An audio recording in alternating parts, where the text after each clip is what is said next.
आज से 20-25 दिन पहले हम लोग कलेक्टर ऑफिस के पास जाके आए थे। हम किसान लोग सब इकट्ठे होके गए थे, उनके पास गए थे और हमारा हल ये जो प्रॉब्लम है हमने बताया था उनको।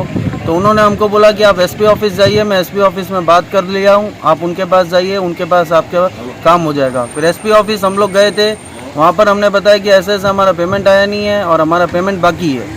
आज कम से कम 200 से 250 टोकनों का पैसा बाकी पड़ा है। तो एसपी ऑफिस में जाने के बाद उन्होंने बोला था कि हमने नाचना डिप्टी ऑफिस को बोल दिया है, वो इसके ऊपर कार्रवाई करेगी। यहाँ आने के बाद हम थानेदार के पास गए थे। थानेदार के पास पे जाके बोला तो वो बोले ठेकेदार चोरी करके भाग गया है और ठेकेदार के बाद अभी तक उसके ऊपर पकड़ा नहीं गया है।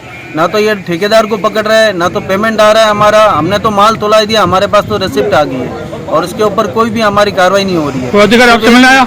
अधिकारी हम 2 दिन से धरने में बैठे हैं, आज पूरा सुबह से बैठे हैं, अभी तक कोई अधिकारी हमारे पास मिलने नहीं आया।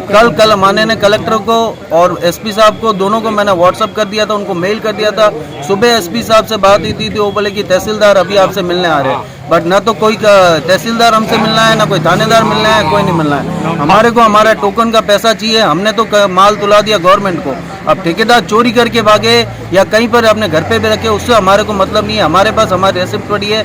एज अ नियम आपको हमारा पेमेंट देना पड़ेगा और जब तक पेमेंट नहीं आएगा, जब तक हम धरने में बैठे रहेंगे, धरने से कोई उठेगा नहीं। किसान एकता जिंदाबाद। आपका नाम? मेरा नाम पार्थ चांडक।